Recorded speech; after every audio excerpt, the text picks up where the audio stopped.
Yo, what is up, 2for1 fans? We are here. We are back with another episode. I am here. I am live from the pad. Tonight we have an exciting NBA, quick rundown to get through tonight. We're going to talk about the Clippers losing to the New Orleans Pelicans, ruining Paul George's return. Going to talk about the Bulls falling again to the Bucks, even though Kobe White had a good game.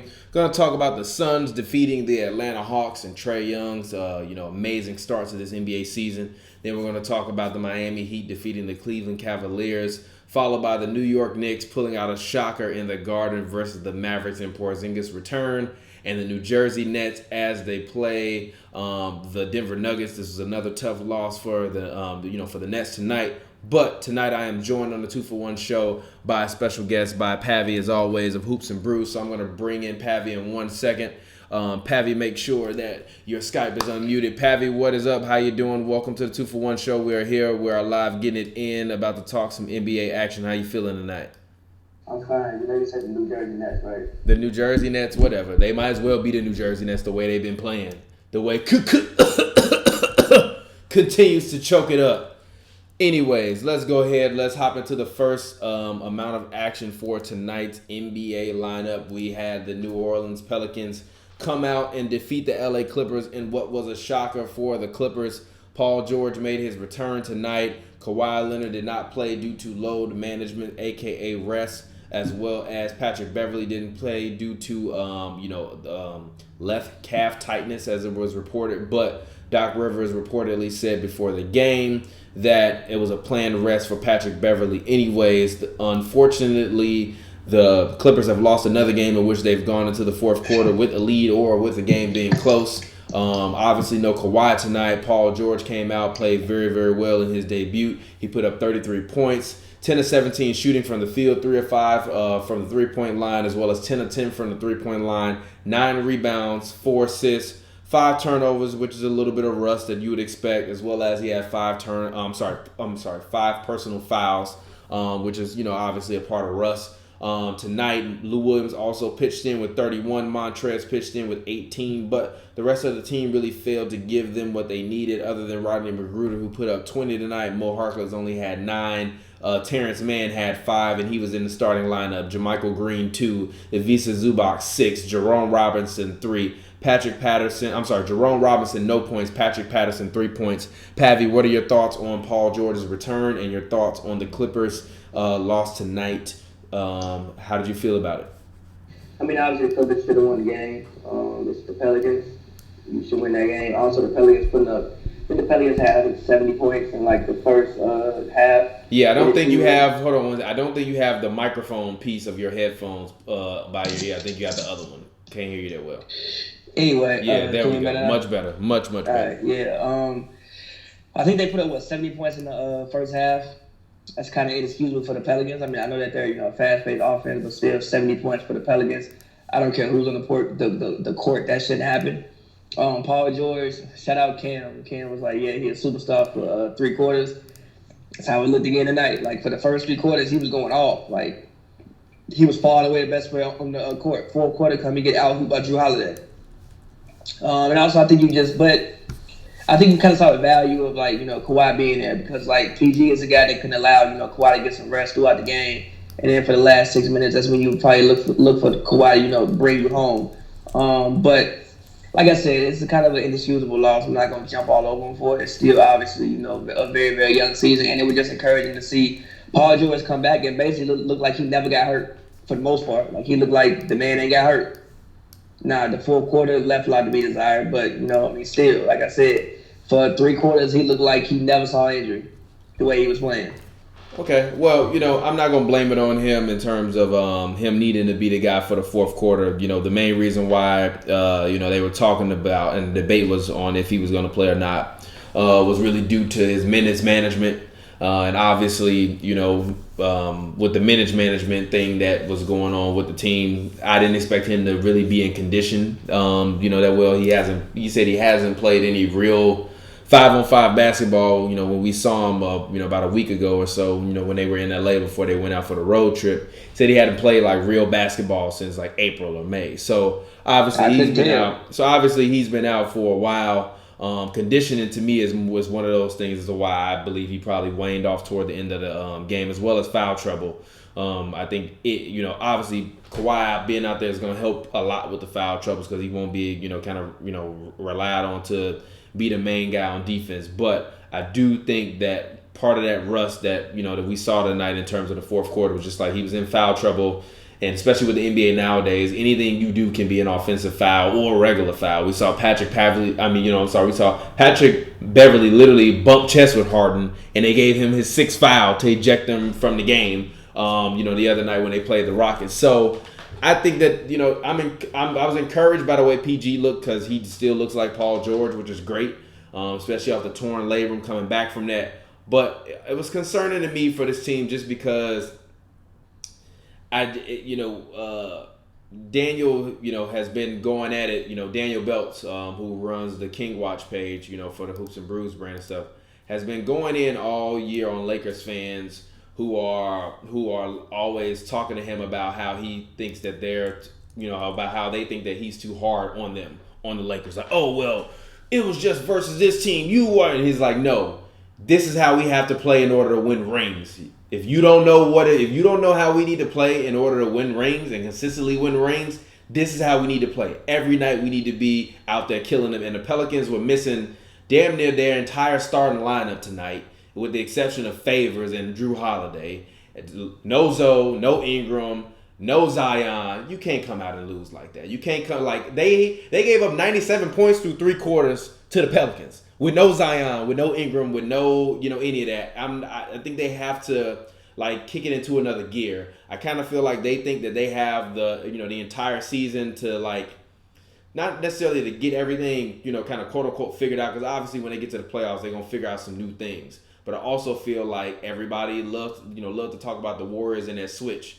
Kawhi is a guy that I don't think has that switch in him that he's just going to be able to flip and instantly hit, especially with him being hobbled. PG is not clutch. He's never been clutch to me. I'm not going to start acting like he clutch now because we cover the team. He ain't never been clutch. He's a great player. I love him to death. He's a hooper. Top 5 handles. Better than Scottie Pippen. But he's not clutch. So I think that they have to come out night in and night out and put up work versus everybody. Everybody. Even the Bucks. I didn't like what I saw from the Bucks tonight because it's like, why are you even letting the Bulls have a close game with 6 minutes left, with 4 minutes left, with 2 minutes left? Annihilate the teams you're supposed to annihilate, so that way when you do take the losses versus the teams like the Rockets and stuff, when you're trying to figure it out, you're not really fighting yourself in the standings. And now they're 7-5.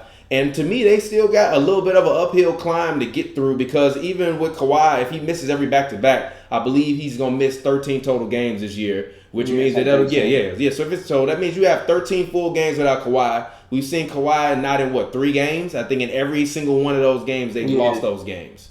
So I think they've lost every single game that he's been out. Jazz, the Bucks, and now this game. Yeah. So they're like, I don't think that they can just kind of be like, oh well, it's gonna be magical. You got to be rolling on all cylinders, and I need them to. Even the Raptors last year, they beat the teams that they were supposed to beat early on. So even when he did have to load manage, we didn't really notice that he was gone. Like, even I remember when people talk about, MVP for Kawhi, and I'm like, nah, he been load managing, and the team is like 10-0 without him. This team ain't 10-0 without him. So they got to pick it up, pick up the pace. The defense is what worries me. The defense and the three-point shooting. They are shooting 32% from the three-point line this year. But I think that with Paul George being back, I mean, even when I just look at some of the opportunities that he created today, I think that'll improve. For one, I like the fact that they was using Paul George in the post. So that was something that we saw him working on in practice with Sam Cassell, basically shooting the exact same shots. And also, if you do utilize Paul George more in that low post area, then you kind of ensure that him and PG don't dwell in the same realms on the court. And I think that a lot of times you can get Paul George a mismatch. You're gonna have to come double. I think that when you put Paul George back in the lineup, it'll free up some of the shooters. Rodney McGruder finally had a good game. I think he was 4 out of 6 from 3 or something like that. Hit 20. He I believe he either tied or surpassed his career high with 4 3-pointers tonight. I think that was his career high for a quarter or something like that. For a quarter? I think it was his career high for a quarter. I think. Okay. I think. Regardless, I think that with him coming back, with PG coming back, you'll see just shots become more open. I think Landry being out hurts. Because I was a guy who you was looking for. Magruder tied his career high with 4 3-pointers in the game. Okay, well, fair. I think that Landry being out hurts because that's a guy I was looking for to get into a rhythm eventually because you're going to need Landry down the stretch. But at the same time, it does give his wrist at least a chance to heal. I mean, I know he's dealing with the ankle now, but at least like when he comes back, it won't be the wrist.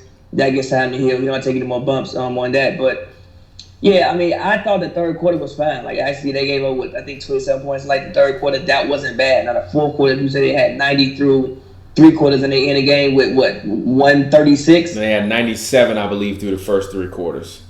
Because they gave up 70 at halftime, so that would be 27. And then like the final quarter, you give up what you gave up in the third. At the end of the third quarter, the Clippers had 97. The New Orleans Pelicans had 96. So So basically, the Clippers gave up 36 points in the fourth quarter, and they only scored 31, I believe. Yeah, 31. They gave up 36, scored 31. Yeah, you shouldn't be giving up 36 points to the Pelicans without Zion, without Brandon Ingram, without Lonzo, without. Did Hart even play today? I don't think Hart played. No Josh Hart, no Josh Gray, no Brandon Ingram, no Jahlil Okafor, no Lonzo Ball, no Zion Williamson. E'Twaun Moore started. Kenrick Williams, who I'd never heard of before today, started. Derek Favors, J.J. Redick, and Drew Holiday. And Drew was cooking Lou Williams. Like, Lou's plus minus for the game is terrible. Lou, I love Lou. But that's also why you need a guy like Kawhi out there so that we got an extra defender. Play, I think it was who hit the final. It was like Frank Jackson. Yeah, like, it was. You literally just ran past him like, bro, what are you? And he looked at Paul like, don't run it, bro, run like that's on you, bro. You literally just ran right past him, man, bro. That's on you. Yeah, he could have been better. One thing I did enjoy was Terrence Mann. I thought Terrence Mann at least showed that he belongs on the NBA court.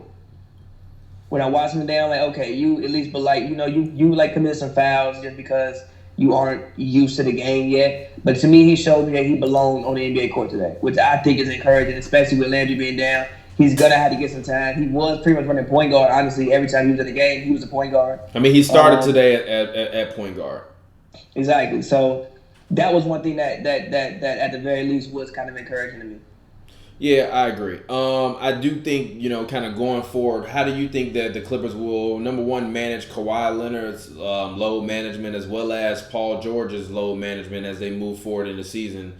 Do you think that will become an issue for them, especially as we just talked about? I mean, they haven't been winning any of these and the sucky part about it is that, I mean, with the back-to-backs and the load management, usually you're going to play one or two good teams within that thing.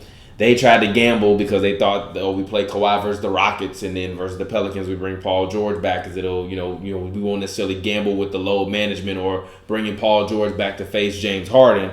But then you come around, the next day and you give a kind of what I thought was a lackluster effort defensively. I think that they have a lot of stuff to figure out. I still think that this is the best team in the NBA, but just because you're the best team doesn't mean that you're going to be the team that wins. You have to, it all has to come together at the right time for this team, and I hope that they aren't being. But even when we talked to Doc last, he said I'm still learning these guys. Like even now, you like see Mo Harkless getting a lot of playing time, on down the stretch that he wasn't getting early in the season. So I think that everybody is learning everybody. Like, and I think one of the biggest things that they're doing is learn how to talk. Mm-hmm. I think a lot of what they're doing now, they're just not talking enough. Like even them on defense, you shouldn't be giving up. I think the reason they give up so many points because they just don't talk enough yet. Like even Doc said, they have a lot of guys who are just naturally quiet. So you have to get those guys to talk. Like Mo, you say Mo doesn't talk too much. Trae doesn't talk too much. Like they have guys who again are naturally quiet. So you have to get those guys to talk. It's gonna take time. You gotta remember, it's still a kind of new team, honestly. Like you got some of your core guys. Yeah, they don't have time for that though, bro. Kind of a new team. They do have time, bro. I don't know if they have time for that. To me, bro, it's like you the Clippers. For one, you gotta think if you get any matchup with the Lakers, home court advantage doesn't matter. Like even if you're the home team, they're not gonna be there for you. Now, granted, you don't want to get in a situation where you put yourself at like the 7th seed, but I can't imagine a team with Kawhi and Paul George would lose that many games. Like if you're around 4th to 5th, I think you'll be fine. I honestly think you'll be fine. They better hope so, because if they're around 4th to 5th, they can wind up playing anybody between the Lakers, the Rockets, the Nuggets, the Jazz, or the Suns. Which obviously the Suns, the T-Wolves, and the Mavs won't present them with a problem, as well as the Spurs or any other team in the West. But those other top 4 seeds in the West, I think on any given night, including the Jazz, who have shown, I said they weren't going to make the playoffs.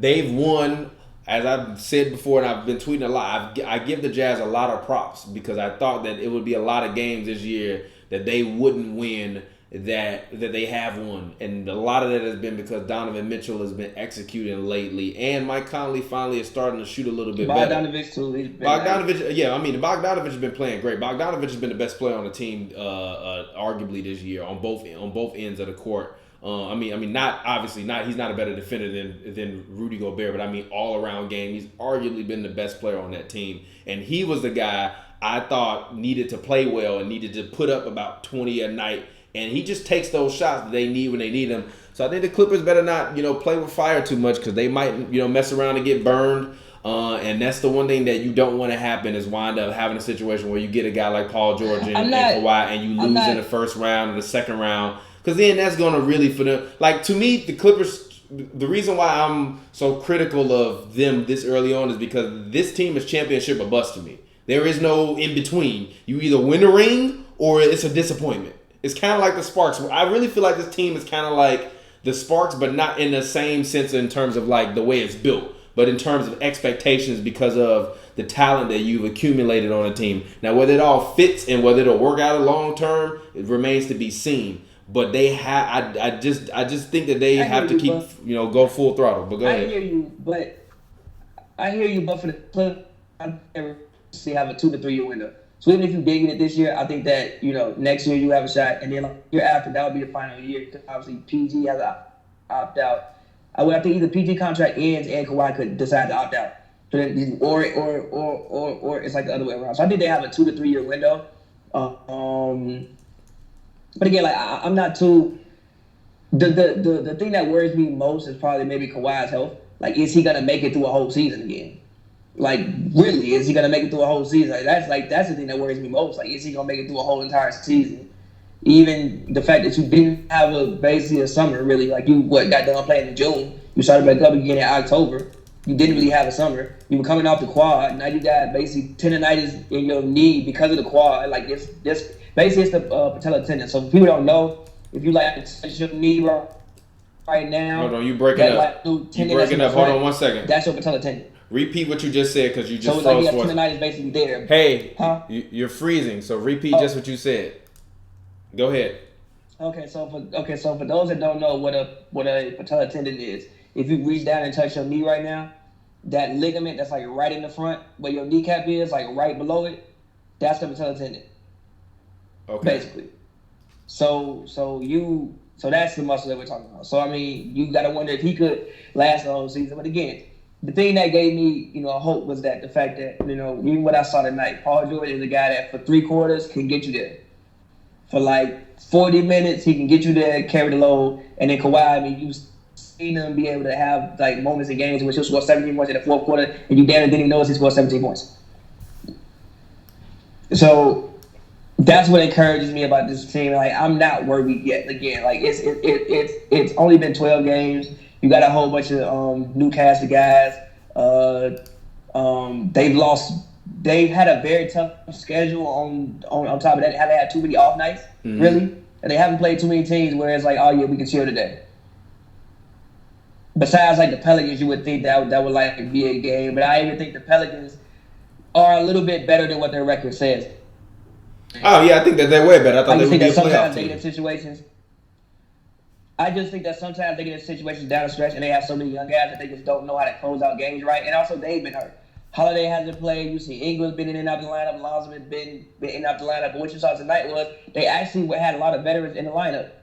They had Redick out there. They had Holiday out there. They had Favors out there. So they didn't have some of those young guys out there that they would usually have out there that may make a key mistake here and there. They had veterans out there. So again, I'm not going to kill them for this loss. They shouldn't have lost the game. You should still beat the Pelicans. The Pelicans should not be scoring 70 points in a half. But I'm not going to kill them, and I'm just more so encouraged with the way Paul George played today outside of the fourth quarter because that first, I think he was even, I tweeted at a point in time, which I think in the third quarter, I think the only people who had pluses on the team, Zubac was a +4, Jerome Robinson was a +4, and Paul George was a +10. Now, I don't know what they ended the game as. Probably went negative at some point in time, but throughout the third quarter, to me, I think Paul George and Zubac were the best players, at least for about 36 minutes. Yeah, Zubac is gonna eat. Fourth quarter, whatever happened. My biggest problem with with this team is Zubac needs to play more. I agree. I don't I know why he falls in love with Trae, but I just think that for one, Zubac is really good at moving his feet. I think Zubac also sets really good screens, and I think that Zubac is a little bit. He's a bigger body. Mm-hmm. So I think that he's a little bit more imposing on the boards. Even if you look at his defensive rating, I think it's top 20 in the league. Yeah. He to me needs. I think he his needs. PER is top 20 in the league. His PER is top 20 in the league. Or top 15 in the league. I think he just needs to be out there 20 minutes a game, bro. At least 20 minutes a game. That's going to force them to make a hard decision this summer, though. What's up? The same thing we're talking about is going to force the Clippers to make a hard decision this summer. I don't know if they're going to be able to keep Trae because I don't know if they're going to be able to keep Trae. For one, I think that Trae, a team like Atlanta, who has money to give, could afford to give Trae $100 million. And if you're the Clippers, do you actually want to do that? There are some free agents in the market that you a Surge. You could go out and get a Marc Gasol. There will be some free agents in the market that you can get for cheaper than that. Yeah. And you still probably have a little bit of cap. I don't know how much cap room, but maybe a little bit of cap room that you can still go out and pay one of those guys $8 million, $10 million to come in and play for you. Yeah, I agree. But let's go ahead. Let's hop into the next topic, the one that everybody has waited for. Melo! He's back. By the way, he's back. I'm going to. I hope not to break shots. I did have going to a Portland game. By the way, I'm going to Portland, going to a game. Just so you can see Melo break shots. Yeah. That sounds like a wasted trip. You're going to see Melo clanking. That's not going in, Melo. That's not going in.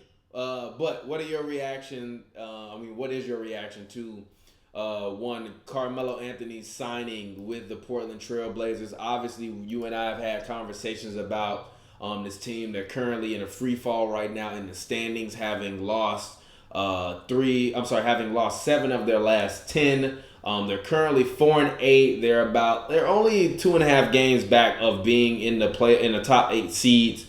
They're currently the team right now is scoring 112 points a game and giving up 113.9. Unfortunately for them, I think that opponent point per game is going to go up with Melo. And that's been their biggest problem. Before they played the Clippers last week, I was looking at one of the media guys that had the stats, and basically the Trailblazers have not won a game this year in which they've given up more than 100 points. That's a problem. Yeah, but also I think that's because CJ hasn't been shooting really well. You could argue for the most part, Anthony Simon been. I'm sorry, they've won 3 games when scoring over 100. But all the other games, they've given up 108, 113, 129, 127. They have a 127 to the Warriors, 107 to the Clippers, 119 to the Nets, 107 to the Kings, and 114 to the Raptors. It's a problem. Yeah. But I think offensively, a lot of what the problem is, I think for one, I said Dame's my sleeper for MVP. If the Blazers were good, he'd be a top 5 MVP. He's having the best season of his career by far. Yeah. Outside of the Raptors game last night, when he got strapped up by the Raptors, he got strapped up, but the Raptors been strapping up everybody. So whatever, they strapped up Kawhi, strapped up Braun. The Raptors been on the street. Outside of that, he's having the best season of his career by far. I think what you're seeing is a lot of it is CJ hasn't been holding his own, and they could actually use some scoring help. I think you had Zach Collins. You brought him in. You hope that you started him. You hope that when you let Ninu and you let Mo and you let these guys go, you hope that Zach could be a guy to come in and give you 14 points. That being said, Zach Collins is basically out for the whole season now. So now you thought you had size, and you thought you had a guy that you could play between the power forward and the center spot, at least until Nurk gets back, and now he's gone. I think that, honestly, Portland is a place that Melo should have been 2-3 years ago. Yeah, he didn't want to go there, though. Dame Lillard said on Joe Budden podcast, he said we tried to get him, he said he didn't want to come. That's Melo's fault. That's also why I've said a million times, I don't feel sorry for Melo for not having a job. That part of it is his fault.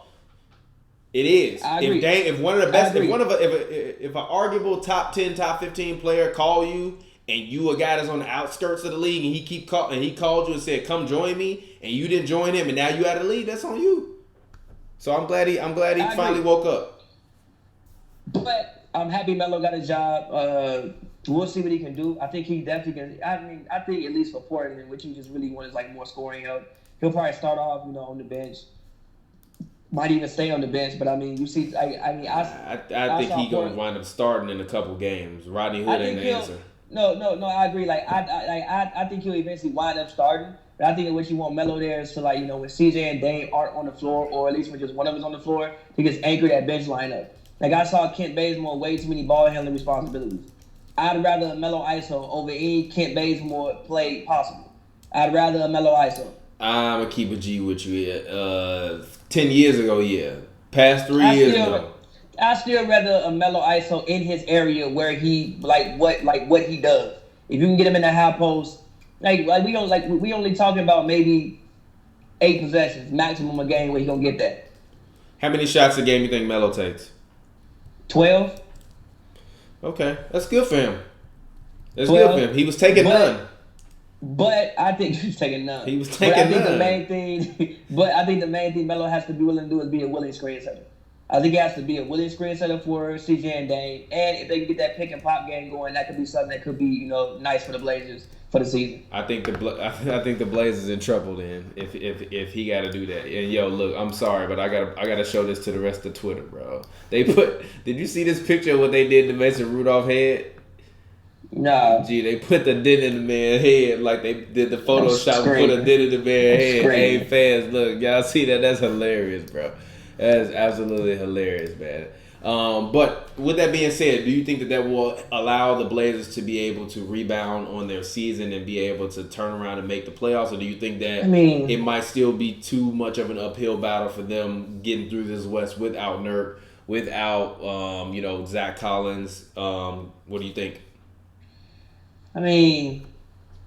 Coming up, they have the Spurs. You could probably win that game. The Rockets, that's probably a loss. Pelicans, you should win that. Blazers, that's probably a loss. But Middleton's hurt now, so who knows? Cavs, Bulls, those are the next 6 games. Then after that, they got Clippers, Kings, Lakers, Thunder, Knicks, Nuggets, Suns, Warriors. It's not that terrible of a schedule coming up, but they definitely do need to start really putting together some wins. They got to shock a couple teams, maybe shock the Lakers, maybe shock the Nuggets, maybe shock the Bucks, but it's not too late. Now, will they make the playoffs? I'ma still put my money on yes. As long as nobody else gets hurt, because right now they're looking really thin, really thin. I feel like that's half the league right now. Huh? So I feel like that's half the league right now. Yo, a lot of people are hurt, bro. And I wonder, why? Is it the pace of the game? Is it, people's diets? Is it the fact that they, work out more during the summer? What's the reasoning for that? No idea. Luckily, for the most part, I don't think it's been too many lower extremity injuries. And it hasn't been nothing extremely serious yet. Yeah, true. Nobody has any, ligament tears out for the season. Besides, Zach Collins messed up his shoulder. Yeah. But that's not a lower extremity, something you think is, career threatening. Luckily, we haven't seen it in him. Eric Gordon got to get his knee cleaned up, but that's a procedure. I think Middleton had a thigh contusion, something like that, a thigh bruise, something like that. Yeah. These don't seem to be career-threatening things. Maybe it's just, pace things or, training camp is shorter now. That can have something to do with it because training camp is shorter. But, yeah, luckily it's been nothing serious. Unlike last year or 2 years ago, I remember when Jeremy Lin went down, first game. LeVert was the foot was halfway off. In fact, you mentioned Jeremy Lin is hilarious, but I feel I remember it was 2 games into the season he tore his patella tendon 2 days into the season. So luckily you haven't seen any of that. Now we just playing China. He's a champion though. Huh? He's a champion though. Where? Didn't he get a ring? Right. Yeah. But yeah, so shout out to the champion Jeremy Lin. Moving on, Bucks beat the Bulls. Giannis played great today. Obviously, you don't have to shave your head. Yes, I don't have to shave my head. Obviously, no Middleton as you mentioned before. He's out with a thigh injury for 3 to 4 weeks. Giannis played great again. 38 points, 15 rebounds. Bledsoe put up 31 to end the game. He actually hung off of the rim. He dunked the ball. when it was like literally no seconds left and hung off the rim.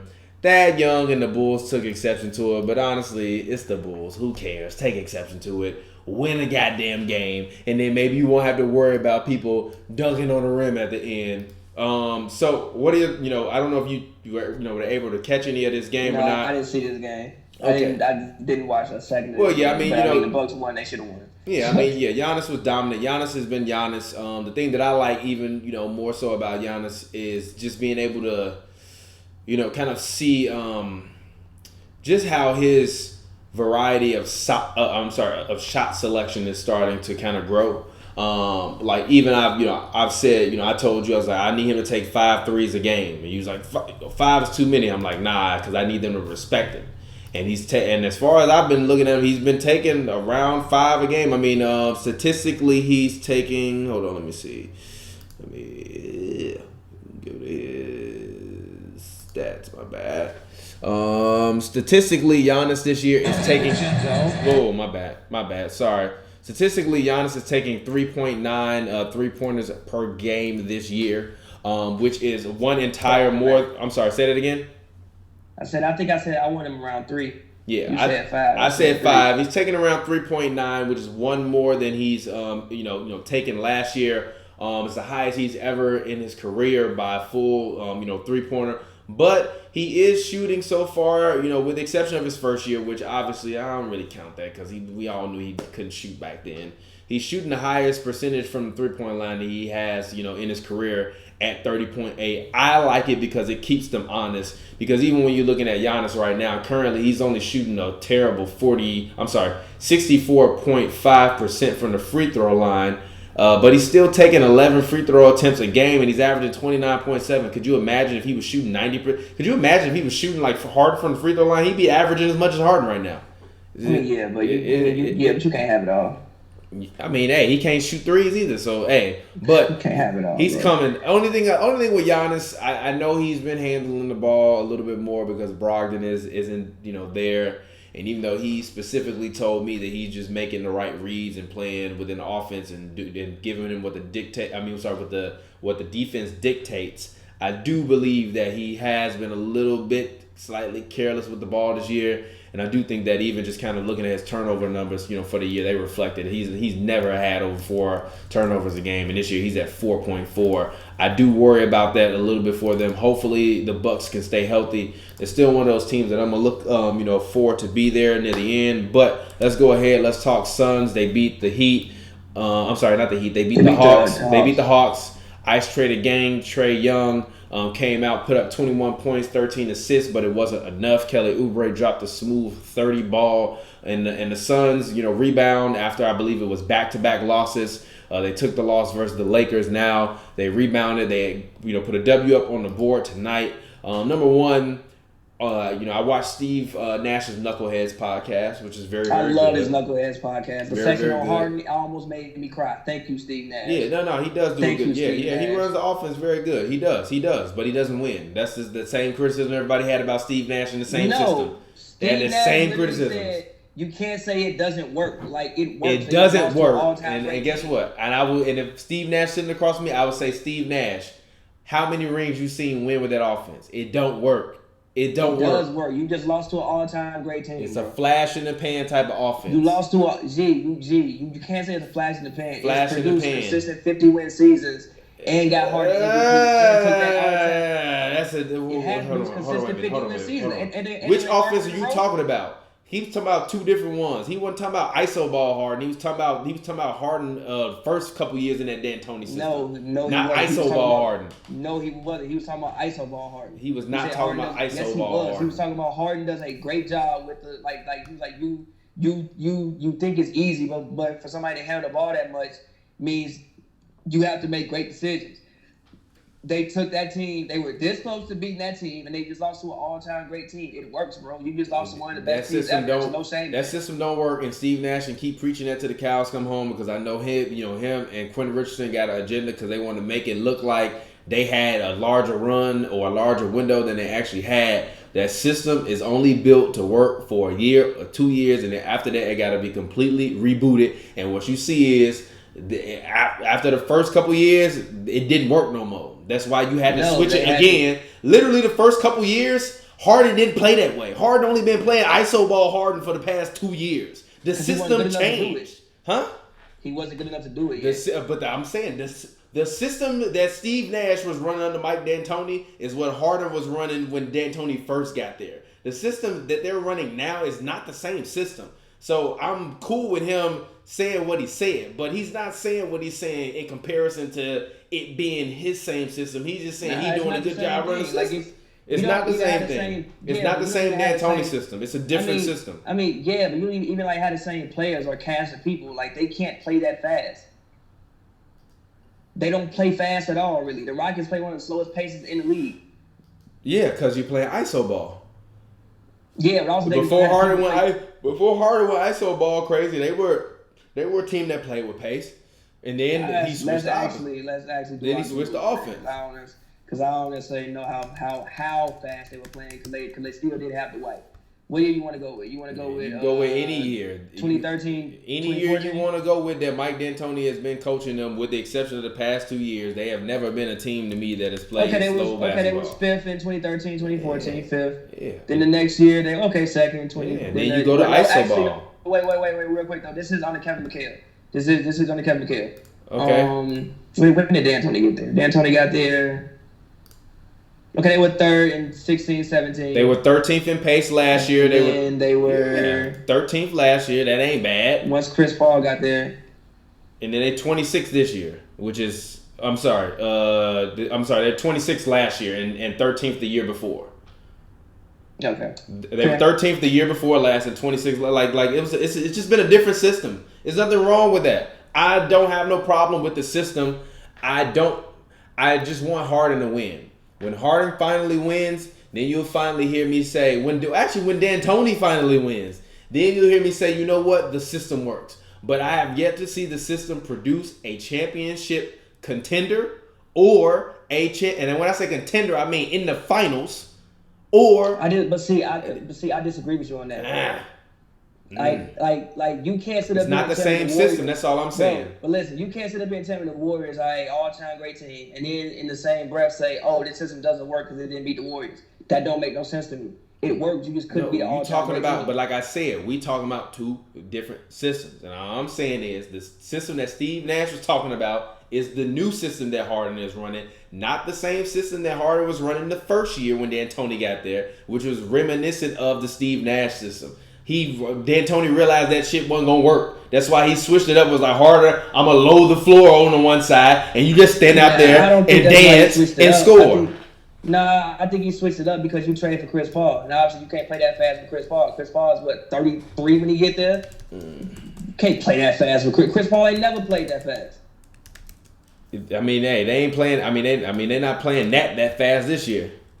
Who? The Rockets. Well, well, to be fair, they are second in the league in pace on there. But, and also, shockingly, 18th in the league right now in defensive rating. I thought that they would be a little bit worse. Ever since that Wizards game, they've actually been much, much better defensively. That Wizards game was a total abomination. But after that night, they've been much, much better defensively. Like they've been playing defense for me to say, like, yo, this could actually, like, really, really work. They've been playing, like, that type of defense. I don't think it's going to work. I don't believe in Mike D'Antoni's systems. I think that they are a facade that will fall apart once they play. If it don't work with this, as far as like you having Russ and Harden, like probably two of the best players in the same backcourt you've ever had, then you might come to the point where you say like, yo, I don't know if this is ever going to work. It's never going to work. I'm telling you that. Someone who watched the Suns night in and night out, even in that same knuckleheads thing, Steve Nash was like, we just needed to crank the pace. And I'm thinking... But even with the thing that Steve Nash was saying, it's like, yo, you never gave this team actually a chance to play again. It's like Joe Johnson, you didn't sign him back. He broke his face in the playoffs, came back for Game 7. Yeah, we lost. Then you traded Quentin Richardson and let Joe Johnson go. He even said, like the whole issue was that when I went to the bench, we never had a backup point guard that could, like, replicate me. So it's like you never actually really gave that team another chance at it. You broke it up immediately because everybody was like, oh, it's not going to work, and then management came in and just broke it up. So I feel it was like you never really gave us a chance. We got hurt, and then you just traded the team away.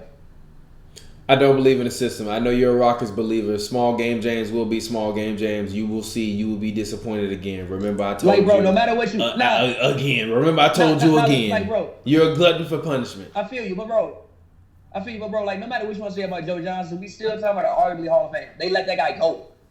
Like they let him go. You're telling me that like Steve Nash ain't my favorite player. I watched all those teams religiously. I know how much they needed and they missed Joe Johnson, but I also know how much Mike D'Antoni's system is not built for the playoffs, and it's not about the regular season. His systems are great for the regular season because nobody's game planning you for 2 weeks straight. When you get game planned for 2 weeks straight, it's not the same thing. That's the problem with the system. That's the problem with that system. Even I disagree with that. Like what Nash said, like, yo, we try to slow our pace down and play like the Spurs. We can't play like the Spurs. And also, you got to think, Amari had, the microfracture knee surgery. Like, they also ran into a lot of injuries as well that kind of hindered that run. I'm not going to blame injuries on that run, though. Injuries didn't ruin that run. Amari had that injury. Then, the Steve Nash get knocked in to the thing. The year when they probably had their best shot after that. Bro, it was more than just the system didn't work. Yeah, but yes, but they also lost. They lost that series 4-1. It wasn't like the series went 7 games. The series versus the Spurs, they lost 4-1. 4-2. 4-1. 4-2. 4-1. 4-2. I just looked this up earlier. 4-2. They lost in Game 6. Because I think that happened in Game 4. And he was spending Game 5 and came back Game 6. And they lost series.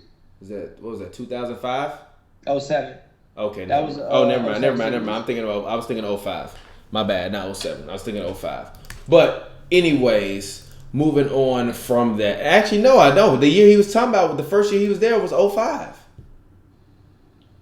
That's not what he was talking about when he. Wait. That was 05.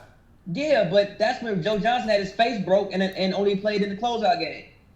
Yeah, but that's also when that whole stanchion stuff happened, ain't it? No, it's not. That's 07, bro. Joe Johnson was not on that team. That was 07.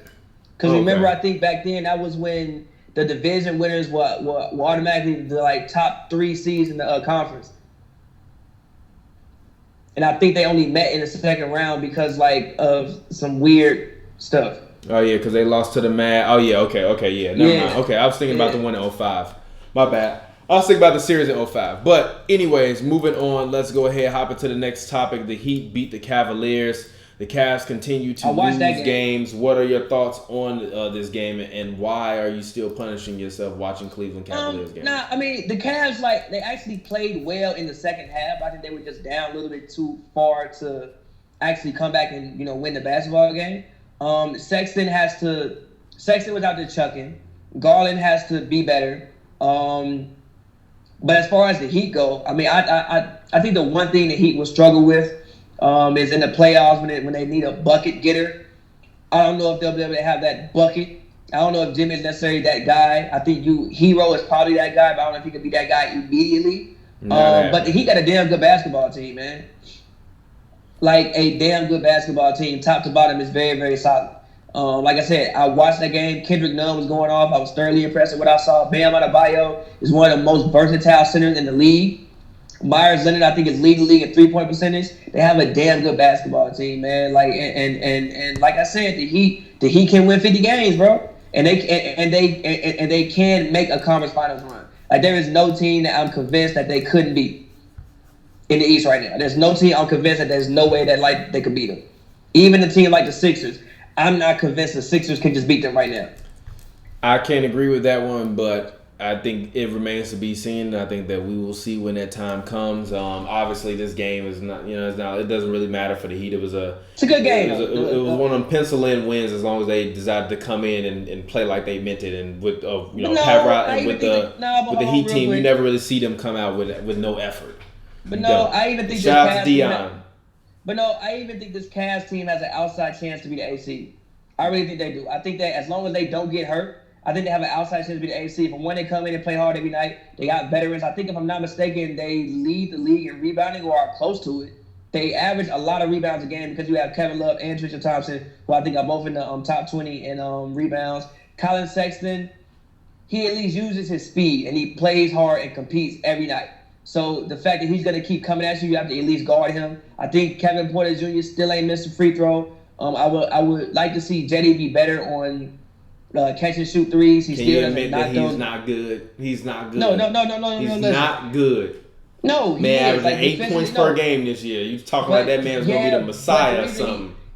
But the reason he averaged 8 points per game is because you have more people that can shoot the ball. Like you got Jordan there, you got Kevin Love who's actually there this season now, who's taking up shots. Tristan Thompson is actually much better. Tristan Thompson has improved offensively every single year. Like if the Cavs were a good basketball team, Tristan might be in the All-Star conversation. If the Cavs were a good basketball team, I really think this Cavs team, barring injury, barring like nobody gets hurt. Only you and Khloe Kardashian believe Tristan Thompson got All-Star. Look at his numbers. I'm dead serious. Like, bro, if he was putting up these numbers on like the Celtics, he would literally be in contention for an All-Star spot at center. Look at his numbers, bro. He's having a really good season. Like I didn't say he was having a bad season, but Tristan Thompson and the All-Star don't match. He's having a really good season. But again, like I think this team, barring injury, has an outside chance to make the AC. An outside chance, barring injury, if everybody can stay healthy. I like the way this team goes out there and competes every night. Yeah, 16-11 in All-Star. I'm going to keep it a thou out with you. What you mean, bro? It's not All-Star. Horford got in for less. Rudy Gobert was the Defensive Player of the Year last year and did not make it to the All-Star He plays in the Western Conference. We talking about the Eastern Conference. Yeah, and Horford's Literally. But Horford was also giving you like 4 to 5 assists while doing that. But he wasn't giving you 11 boards. And he was shooting threes. And he could shoot. Huh? And he could shoot. I don't care. And you can run a play for him at the end of the game. Listen, he wasn't giving you 16 points and he wasn't giving you 11 boards, period. Like if he puts that up on a good team, those are all-star numbers. People have been in for less. Ray Hibbert was in the all-star game for less. Many people have been in the all-star game for less than 16 and 11. Those are very solid numbers. Not enough in today's day and age. I'm gonna keep if it he was doing that on the Celtics, he might be an all-star. No. So anyways, moving on. Do the Nets need a trade? They lost tonight to the Denver Nuggets. Unfortunately, they lost another game pretty much where they lost the game in the fourth quarter. They don't look good defensively. They don't look like they can stop a soul. And Kyrie looks like he's still struggling to find his footing as the leader of this team. But go ahead. I think what happened today was there was a play in which like they were rolling. And Garrett Temple took an elbow to the face, had to lead the game for like basically 2 quarters. And everything started to kind of collapse from there. I mean, with LeVert being out, he's probably their best perimeter defender. And I think that he did a lot for this team when he was in the game. Like he was knocking down open shots. He was keeping the ball moving, making some of those hustle plays. And you already down KD. You already down LeVert. When you start missing 3 people, now that's 3 rotation bodies that you got out now. So now Joe Harris got to play better defense. Now Dinwiddie got to play, better defense. I think that actually Garrett Temple going out, especially in the game against the Nets, when they're guard oriented or even Will Bynum, I mostly consider him a guard. I don't really consider him a real forward. I think Garrett Temple being out in this game for the time that he was out really hurt this team. Like if you go back and watch, they were up, I think 12. Gary Harris hits Temple with the elbows and he got to get the stitches. And that's when the lead started to collapse. So I think that Garrett Temple being out in this game actually really had a huge effect on them. Couple things. I mean, DJ doesn't look the same at all. He's not as bouncy as he once used to be. I think he still does smart veteran things every now and then, but he's just not as bouncy as he used to be. Even I see him sometimes, he doesn't dominate the glass the way he used to dominate the glass. Still had 11 rebounds tonight, but I feel you. Yeah, but look at how many offensive rebounds the Nuggets had, especially in the second half. Nuggets had 14 offensive rebounds in total. I don't know how many they had in the second half. It doesn't. How many did the Nets have? Nets had 7. Exactly. That's where the game was won. Second, other possessions. Now, they do have a rookie who I actually do like. I think his name is Claxton. He comes off the bench. He's actually really bouncy. He's a guy that I think that they should put some stock into. He's bouncy. He can shoot a 3. I think they should put some stock into him. As far as do they need to trade, maybe. For but who? I think if you're the Nets, they have nothing to trade. Oh, you got a point there. What are you trading me? Who are you trading me? Some scraps? Got a point. They better pray for Kevin Durant to come back, or they might not make the playoffs. Like I told you, Kyrie did not look good today. He was dealing with a shoulder issue. He was probably to play. He was dealing with a shoulder issue. And they better hope he stay healthy, because he's a guy that's always hurt. They better hope he stay healthy. With Karis LeVert going down for 4 to 6 weeks, Kyrie got to stay healthy. He's got to be able to endure this entire NBA season. Kevin Durant is not walking through that door anytime probably within the next 6 months. So Kyrie's got to just be better, man. I still am failing to see him make winning plays when it's winning time. Not saying that he's a bad player or a bad leader. He just not making the winning plays that you need for you to win the game and propel them forward. And if I can slander Donovan Mitchell for not doing that, Kyrie Irving could get the same amount of slander regardless of the points that he's putting up. I'm not seeing him win games. And you told me he was a closer. He ain't been closing. He really ain't. The last 6 minutes of the game should be Kyrie time. I see it, but then we still don't win the game. So they got to figure something out. But it's nothing to do with Kyrie's offense. It's everything to do with their defense. Like, they can't guard a soul. And even today, they was getting abused on the offensive glass. Tonight it wasn't. Tonight it wasn't. You can't rebound. It don't matter how many points anybody scored. Tonight it wasn't, but they have 7 losses, and 4 of them have been lost at the end of those games because Kyrie hasn't executed the way that they have. That's the difference between being a playoff team and being a team that we talking about need to make trades.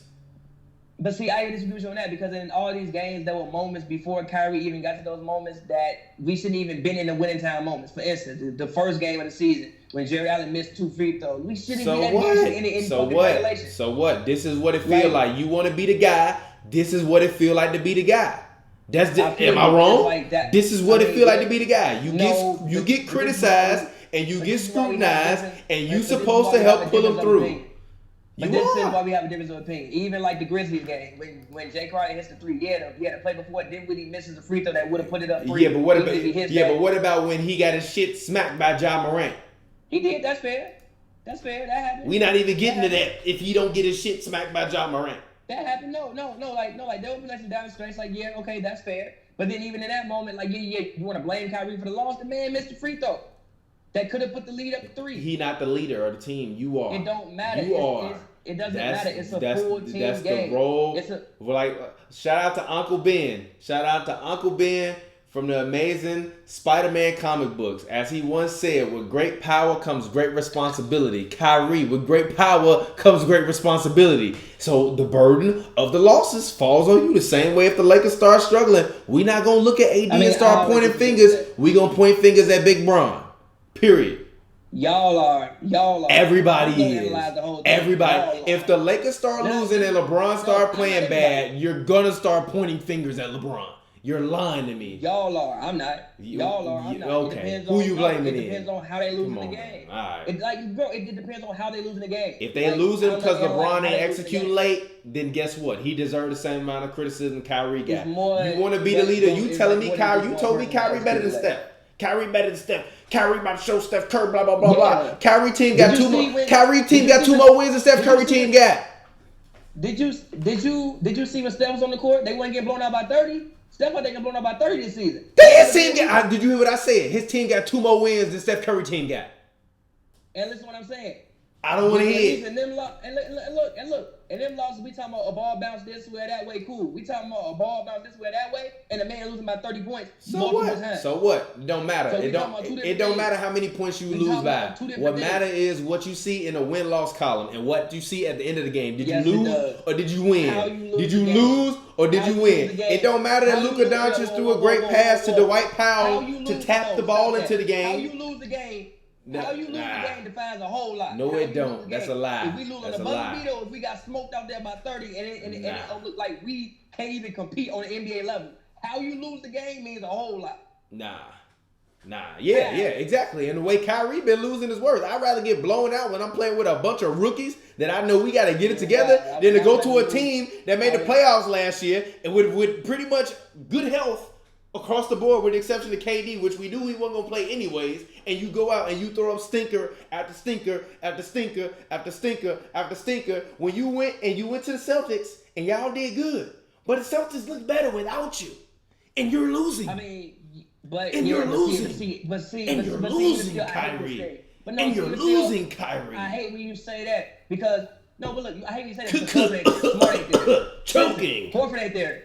Horford ain't there. Morris ain't there. You got mad people who left the team, and Gordon Hayward is back playing at a level that you had never seen Gordon Hayward play at ever before. I don't give a damn what you say. Even when he was in Utah, he was this playing good. that way. He was not playing as good as he was in Utah. Stop. Before he got hurt, you had never seen Gordon Hayward play this. I guarantee you his percentage is even better than what they've ever been. Before he got hurt, the man was out there shooting 55% from the field, 43% from three. Listen, I'm just saying, he was on pace. Now, granted, it has to continue, but he was on pace to have the best season of his career, also with 7 boards and 4 rebounds. The same thing you said in 8 games. You talking about Luka, the best player in the world, all fucking 8 games. So what we doing? He's still the best player in the world. I was telling you that last year. Was I telling you that last year? Was I telling you he was one of the best players? I didn't tell you he was top 20 in the league last year? Lie to me. Lie to me and tell. I didn't tell you he was top 20 in the league last year?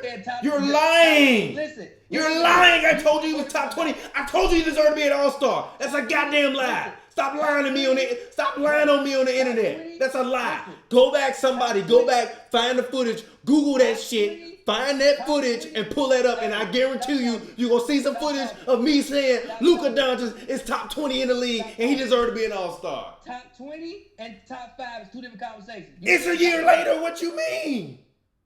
Top 20. Gordon Hayward was averaging 23, but when he was healthy back then, 23, 7, and 4. What are you talking about? He was averaging 18 this year.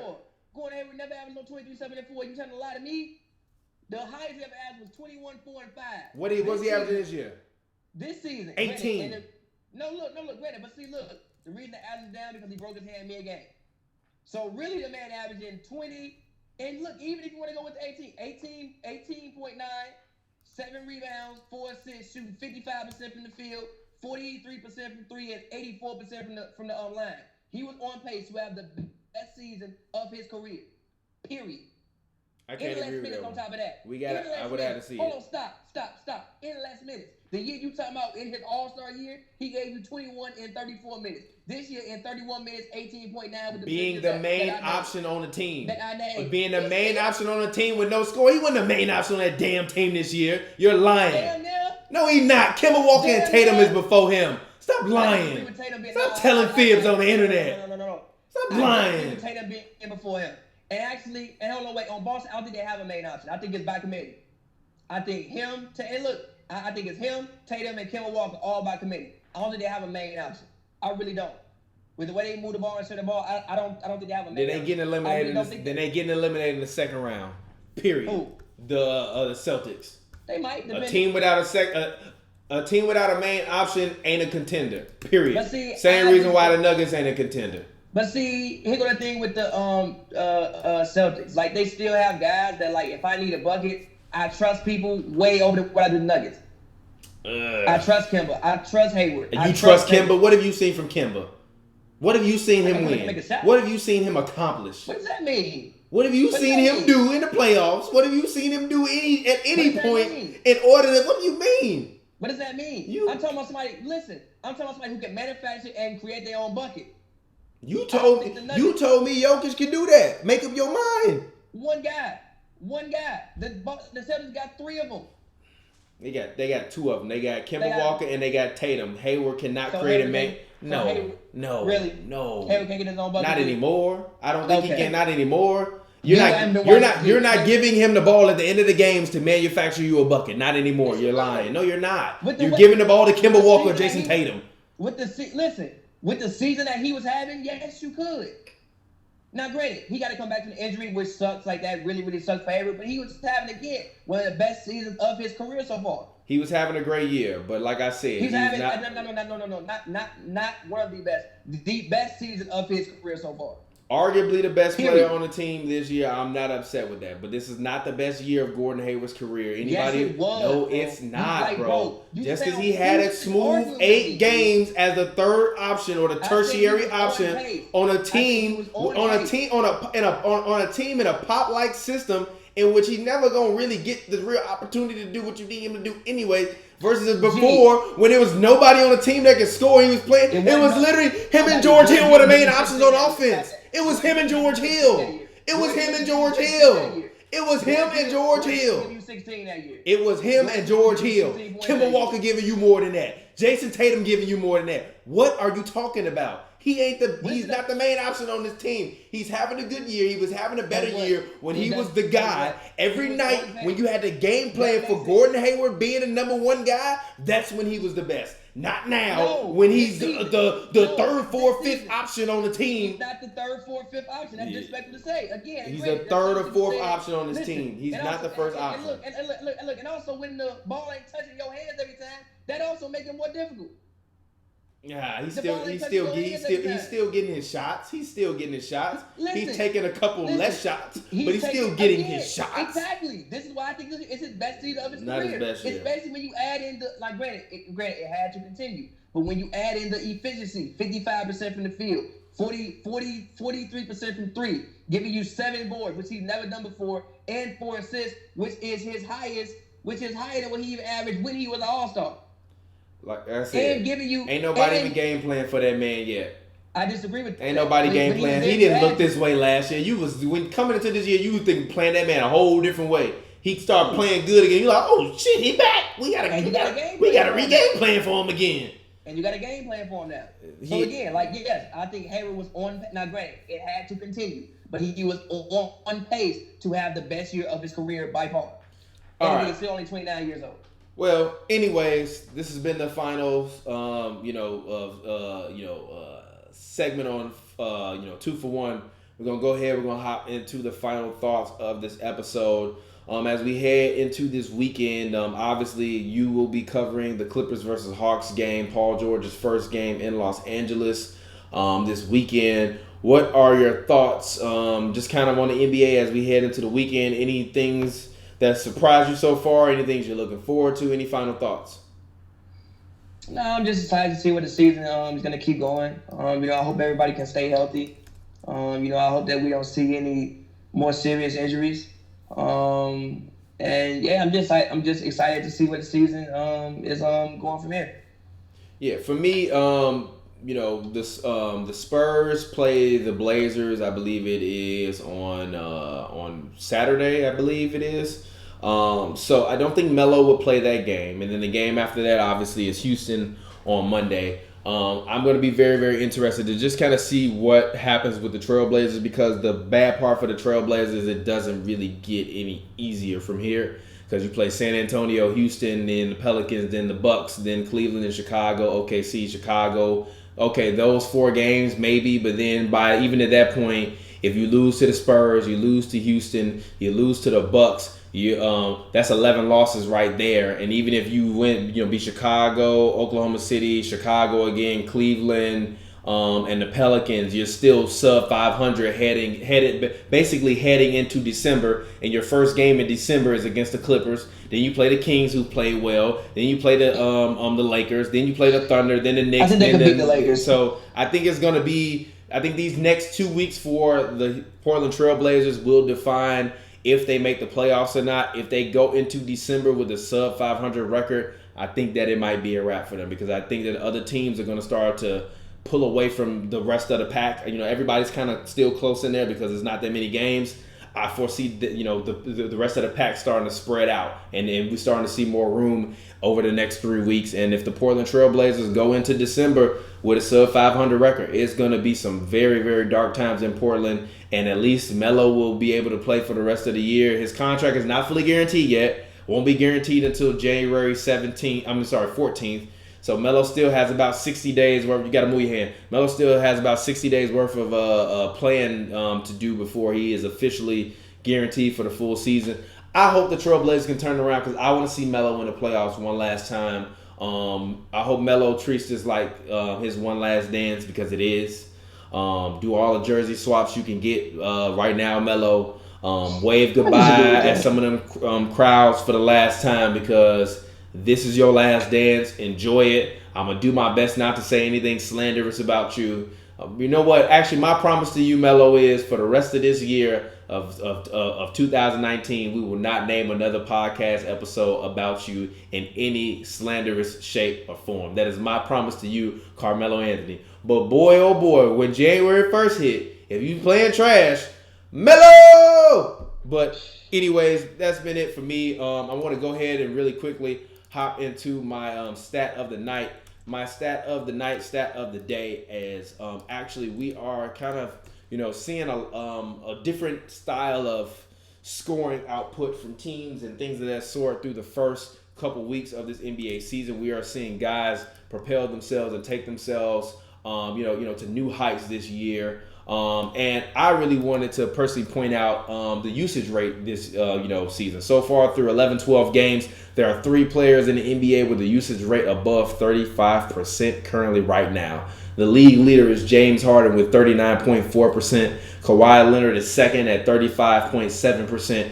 Trae Young, Ice Trader Gang, is at 35.5%. Those are the 3 guys. And then right below him, you have Kyrie Irving at 33.5% and Giannis Antetokounmpo at 33.4%. So as you can see, a lot of the guys that are the big scorers and a lot of these guys that are putting up big numbers in the NBA are holding the ball as they rightfully should be, because they're putting up the numbers. And all 5 of these guys, I believe, are in the top 15 in PER this year. So it's not as if they're just holding the ball and not playing efficiently. I think that this is, offensively for the NBA, I think this has the potential to be one of those kind of years where we could probably see about 3 people averaging, if not 30, at least over 29, damn near 30. But anyways, this has been a 2-for-1 show. Pavy, thank you for joining me tonight live via Skype. Go ahead, talk to the people, let them know where they can find you at. And I'll get up with you tomorrow on 2-for-1 show. As always, man, follow me on Twitter at PavyWorld, PavyWorld, all one word. Make sure y'all check out Pavy.com. Make sure y'all go check out the new episode of Pavy Displaying. I talk about self-worth. So make sure y'all go check that out. Yes, make sure you check out Pavy Explain. Also, I am now starting to put these 2-for-1 podcasts up. These 2-for-1 shows up as a podcast. So if you're subscribed to Hoops and Brews H&B Media on Apple Music or Apple Podcasts, Spotify, SoundCloud, iHeartMedia, we are Dash Radio. We are every single where you can find podcasts. Make sure you go and you find us, you subscribe. Also, make sure that you drop a like on this video. This episode will go up as a podcast tomorrow morning. Shout out to all of the fans. If you're watching this right now, drop a like on the video. If you're watching it right now, drop a like on the video. Pavy, thank you for joining me on the 2-for-1 show. I will get up with you later, bro. Peace out to you. And to the fans, thank you. I appreciate you all. You all are amazing. I will get up with you all on the next episode of the 2-for-1 show. I will most likely be doing it tomorrow if I do not have any plans.